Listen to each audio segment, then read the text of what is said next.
രാഹുൽ ഗാന്ധി വയനാട്ടിൽ മത്സരിക്കുന്നത് കോൺഗ്രസിന് ഗുണകരമാകില്ലെന്ന് കെഎംസിസി ഡൽഹി ഘടകം പ്രസിഡന്റും സുപ്രീം കോടതി സീനിയർ അഭിഭാഷകനുമായ അഡ്വക്കേറ്റ് ഹാരിസ് ബീരാൻ. ഉത്തരേന്ത്യയിൽ തെരഞ്ഞെടുപ്പിന് നേതൃത്വം നൽകലാണ് അദ്ദേഹത്തിനും പാർട്ടിക്കും ഇപ്പോൾ അഭികാമ്യം. പ്രവാസി വോട്ട് യാഥാർത്ഥ്യമാകാത്തതിൽ ഭരണകക്ഷിയോടൊപ്പം പ്രതിപക്ഷത്തിനും പങ്കുണ്ടെന്നും അദ്ദേഹം പറഞ്ഞു.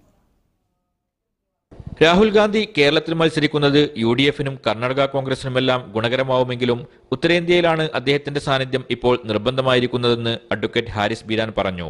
അത് BJP-യുടെ കയ്യിൽ നമ്മൾ ആയുധം കൊടുക്കുന്ന പോലെയാണ് എനിക്ക് തോന്നുന്നത്. കാരണം അവിടെ ഒരു ഷുവർ സീറ്റ് അല്ലാത്ത കാരണം വേറെ സീറ്റിലേക്ക് ഓടിപ്പോകുന്ന ഒരു സാഹചര്യമാണ്. മാത്രമല്ല, ഇന്നത്തെ അവസ്ഥയിൽ പ്രധാനമന്ത്രി മോദിയെ നേരിടാനുള്ള ശക്തിയും ചങ്കൂറ്റമുള്ള ഏക നേതാവ് രാഹുൽ ഗാന്ധിയാണ്.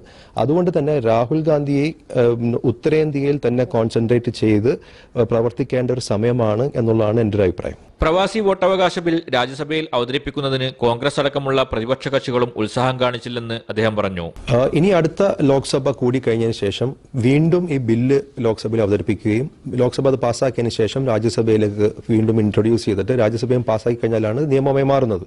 പിന്നെ ഇനി കോടതിയെ സമീപിക്കാനും ഞങ്ങൾ തീരുമാനിച്ചിട്ടുണ്ട്. കോടതി വഴി ഒരു ഉത്തരവ്, കോടതിയുടെ ഒരു നിർദ്ദേശം പോലെ ഉള്ള ഒരു ഉത്തരവ് ഞങ്ങൾ സമ്പാദിക്കാനുള്ള ഒരു ശ്രമവും തുടരുകയാണ്. BJP-യുടെ പ്രചാരണായുധങ്ങളിൽ മതം കാലഹരണപ്പെട്ടപ്പോൾ കപടദേശീയത പ്രചരിപ്പിച്ചാണ് അവരിപ്പോൾ തെരഞ്ഞെടുപ്പിനെ നേരിടുന്നതെന്നും അഡ്വക്കേറ്റ് ഹാരിസ് ബീരാൻ അഭിപ്രായപ്പെട്ടു. ഹ്രസ്വ സന്ദർശനാർത്ഥം ജിദ്ദയിലെത്തിയ അദ്ദേഹം മാധ്യമപ്രവർത്തകരോട് സംസാരിക്കുകയായിരുന്നു. ഗഫൂർ കൊണ്ടോട്ടിക്കൊപ്പം സാദിഖ് അലി തുവൂർ, മീഡിയ 1, ജിദ്ദ.